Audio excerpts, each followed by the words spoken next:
اس سے پہلے سورہ بقرہ کی کئی آیتوں کا خلاصہ پیش کیا گیا، خاص طور سے وہ آیت کریمہ تھی جس میں اللہ تبارک و تعالیٰ نے حضرت عبداللہ ابن سلام اور ان کے ساتھیوں کو اسلام میں مکمل طور سے داخل ہونے کا حکم عطا فرمایا، اور اس کے بعد اللہ تعالیٰ نے فرمایا کہ شیطان کے راستوں پہ مت چلو، بے شک وہ تمہارا کھلا دشمن ہے۔ اور ابھی جو آیت کریمہ ہمارے سامنے ہے، اس آیت کریمہ کے نزول کے تعلق سے ایک تمہیدی گفتگو درکار کہ یہ آیت کریمہ یہودیوں کے حق میں نازل ہوئی۔ معاملہ یہ ہوا کہ اللہ تبارک و تعالیٰ نے یہودیوں کے اوپر بہت ساری نعمتوں کا نزول فرمایا۔ آپ دیکھیں اللہ تعالیٰ نے ان کے لیے من و سلوہ کا نزول فرمایا، اس کے ساتھ ساتھ اللہ تبارک و تعالیٰ نے 12 میٹھے چشمے ان لوگوں کے لیے واسطے جو زمین سے جاری فرمائے۔ اللہ تبارک و تعالیٰ نے ان کے لیے آسمان سے جو ہے روشنی کے لیے ستون اور کھمبوں کا انتظام فرمایا، دھوپ میں یہ لوگ پریشان نہ ہو، اس لیے اللہ تعالیٰ نے بادلوں کو سایہ کر دیا۔ مزید یہ کہ جب فرعونیوں سے اللہ تبارک و تعالیٰ نے نکلنے کا حکم دیا کہ ان کے بیچ سے نکل جاؤ، تو جب گرفت کرنے اور پکڑنے کا معاملہ درپیش ہوا تو اللہ تعالیٰ نے دریائے قلزم کے اندر ان کے 12 قبیلوں کے واسطے اللہ تعالیٰ نے 12 خشک راستے بنا دیے، تو طرح طرح کی نعمتیں اللہ تعالیٰ نے ان کے اوپر اتاری۔ اس کے باوجود جب کوہ طور پر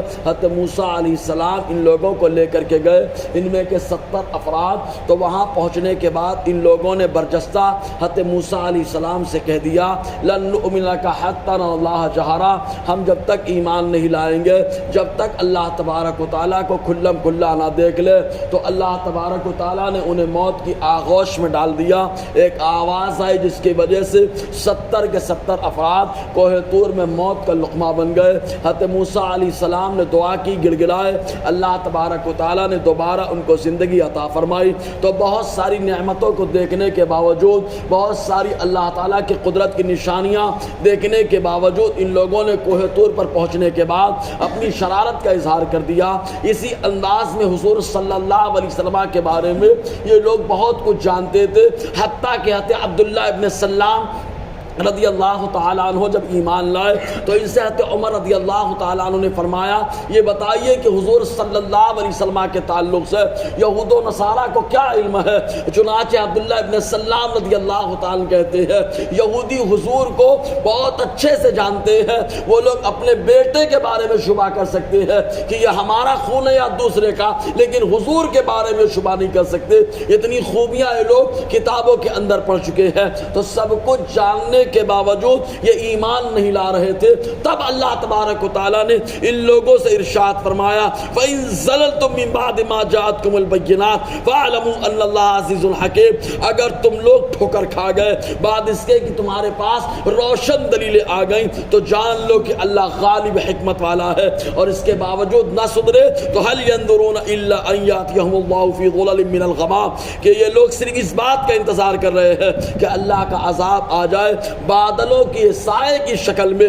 والملائکہ یا فرشتے جو عذاب لے کر کے آ جائیں، جیسے کہ حضرت جبرائیل علیہ السلام بنی اسرائیل پہ عام طور سے ان کی شرارت کے وقت جو ہے عذاب لے کر آئے۔ چنانچہ اللہ تبارک و تعالیٰ نے جب ان لوگوں نے تورات کو ماننے سے انکار کر دیا تو حضرت جبرائیل علیہ السلام کو بھیجا، کوہ طور کو حضرت جبرائیل علیہ السلام نے اٹھا لیا، اور اٹھانے کے بعد ان کے سروں کے پاس کر دیا اور فرمایا گیا مانتے ہو کہ نہیں مانتے ہو؟ اگر نہ مانو گے تو کوہ طور تمہارے سر پہ گرا دیا جائے گا۔ بظاہر اس میں زبردستی لگتی ہے، حالانکہ زبردستی نہیں ہے، بلکہ اللہ تعالیٰ نے قدرت کی نشانی بتائی کہ وہ پروردگار عالم جس نے طور کے پہاڑ کو اٹھا کر ہوا میں معلق کر دیا، وہ اتنے قدرت والا، اسی نے کتاب سے نوازا ہے، لہٰذا اس کی کتاب کو مانو، تسلیم کرو۔ تو عذاب اس طریقے سے آیا۔ اور کبھی معاملہ ایسا ہوا کہ صدوم بستی کی جو ہے خطے کو اٹھا کر کے آسمان تک اٹھا کر پلٹ دیا حضرت جبرائیل علیہ السلام نے۔ تو اللہ تعالیٰ فرماتا ہے اب یہ لوگ عذاب کا انتظار کر رہے ہیں،